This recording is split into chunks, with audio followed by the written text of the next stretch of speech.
Welcome to another episode of History in Canada.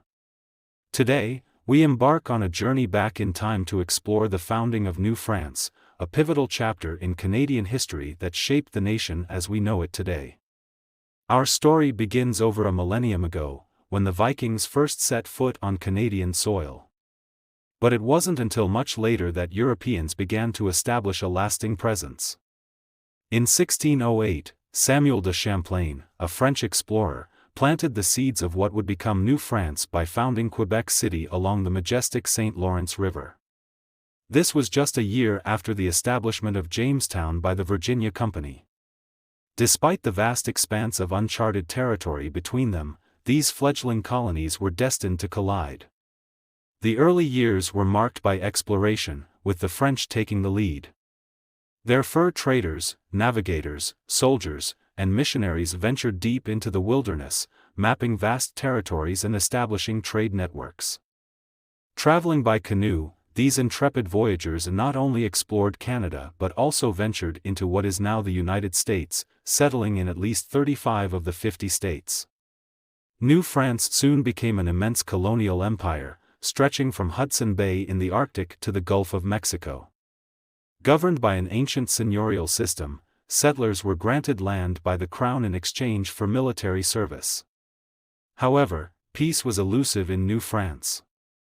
Forts dotted the landscape, blocking the path of western expansion by England's colonies. This set the stage for frontier clashes and conflicts with native tribes. The Anglo-Americans were determined to break through, leading to fierce battles with native tribes who fiercely defended their lands. These conflicts were marked by raids, massacres, and unimaginable brutality. One such tribe, the Abenaki, became embroiled in the conflict, with the French encouraging them to raid New England territory. Retaliatory strikes, like the infamous Deerfield Massacre, fueled the cycle of violence. Among the most formidable adversaries were the Iroquois, who skillfully played both the English and the French against each other. It would take over a century before their resistance was quelled by disease, alcohol, and superior firepower. With only around 65,000 French settlers in the colony, they faced overwhelming odds against the million-strong Anglo-American forces. Yet, they held their ground, thanks to their mastery of forest warfare and alliances with local tribes. Before the outbreak of the 7 Years' War, the British, suspicious of French-speaking Acadians, forcibly deported them from Acadia in 1755. Many resettled in Louisiana, giving rise to the Cajun culture. Nova Scotia was renamed New Scotland with the arrival of Scottish and Irish settlers. As the conflict escalated, the French under the command of the Marquis de Montcalm scored significant victories, dealing blows to British strongholds and earning dominance in the American wilderness. However, the tide turned when the British launched a counteroffensive, capturing Fort Duquesne and the fortress of Louisbourg. But the ultimate blow came with the assault on Quebec. In June 1759, a British fleet sailed down the St. Lawrence River, led by the eccentric yet brilliant General James Wolfe. The struggle for Quebec raged for months until Wolfe devised a daring plan. Unable to breach the fortress walls, he led his men in a stealthy ascent up the cliff face, catching Montcalm's forces off guard.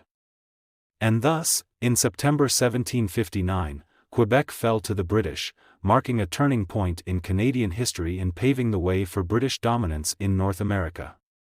Canada has always prided itself on being a confederation of provinces, a mosaic of cultures rather than a melting pot.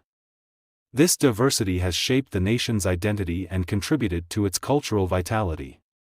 In the pre-1867 era, Canada's population was a mix of French Canadians in Quebec, English-speaking immigrants, and Indigenous peoples. Despite Anglo domination, French Canadians maintained their cultural identity, laying the foundation for a bilingual nation.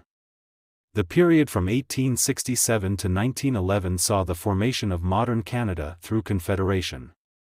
Railroads connected the nation, attracting loyalists and immigrants.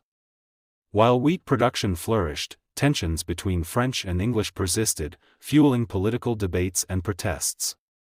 Canada's involvement in World War I boosted industrialization and population growth. The interwar period brought economic struggles and prohibition, mirroring events in the U.S. The Great Depression hit hard, but World War II revitalized the economy and spurred immigration. From 1945 to 1995, Canada emerged as an industrial powerhouse, with uranium discoveries and the St. Lawrence Seaway. However, French-English tensions resurfaced, culminating in the Quebec separatist movement. Political compromises and referendums failed to resolve the issue, leading to ongoing debates and uncertainty. In the present day, Quebec's referendum on separation narrowly failed, but tensions persist. Economic disparities and immigration continue to shape political dynamics. Canada faces the challenge of maintaining unity while preserving its cultural diversity and linguistic rights. And so, the story of New France is one of exploration, conflict, and resilience, laying the foundation for the diverse and vibrant nation of Canada that exists today. If you enjoyed this journey through history, don't forget to like, share, and subscribe for more episodes of History in Canada. Until next time, stay curious.